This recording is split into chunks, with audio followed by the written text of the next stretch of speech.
Direct instruction is a structured and systematic strategy guided by the teacher. It offers unambiguous, clearly articulated teaching, allowing strong connections to curriculum.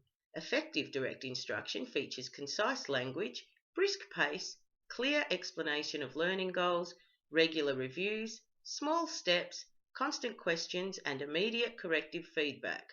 I would use this strategy to introduce a new content area as it is an effective way to give a broad overview. Teachers can define key concepts and show how they are interrelated, helping students develop a foundation of knowledge. English and maths are well suited to direct instruction as students must learn many facts and master numerous skills. The method has been found to be the most effective and efficient approach to teaching basic skills, so is the best choice for these circumstances. Careful planning is required. Organised lessons are focused, well sequenced, and contain no irrelevant digressions. As the teacher controls the flow of information, I can highlight important points or possible difficulties rather than relying on students discovering this for themselves. To begin, I would explain my goals and expectations. Students learn more effectively if they understand what they are to learn, why it is important, and how it can help them. New material must be presented in small steps. Too much at once will overload students' working memory, meaning information is not fully processed. By focusing on progressive steps, teachers can guide students' development. Students need time to practice after each step. I would first guide students, thinking aloud whilst working through problems. Students must be fully prepared before moving on to independent practice, where close monitoring and immediate feedback is required. Through feedback, I can help students become aware of the next step. Questioning is vital as students achieve greater success when they participate in their learning. Constantly checking understanding connects new information to prior learning as material is processed into long-term memory. Questioning also ensures misconceptions are corrected. The success of direct instruction ultimately depends on the teacher.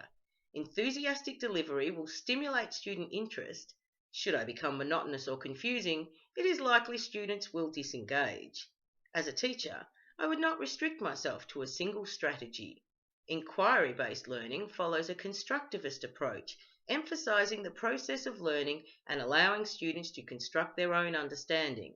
Students learn by doing, and the process is intrinsically motivating and engaging. Inquiry begins with a question or problem.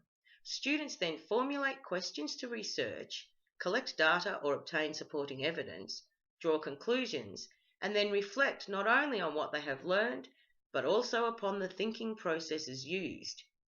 I would use inquiry-based learning when students have acquired basic knowledge and need to explore a topic more deeply. Many content areas may be studied via inquiry. Teachers must select topics that easily link with rich transferable concepts. Inquiry allows students to integrate skills and content from multiple learning areas. For example, students may explore mathematical thinking, scientific problem solving, or historical analysis of primary source artifacts. Inquiry-based learning develops higher order thinking skills, as students must question, observe, design, predict, and research during the process. Students collect, analyze, and interpret data, developing useful problem-solving skills that can be applied in both future learning and real-world situations.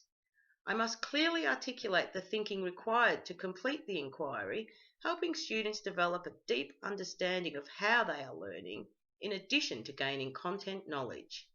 As one of the general capabilities described in the Australian curriculum, critical and creative thinking is vital to effective learning. Inquiry encourages the productive, purposeful, and intentional thinking described in the curriculum. It increases motivation to learn and improves students' ability to manage their learning.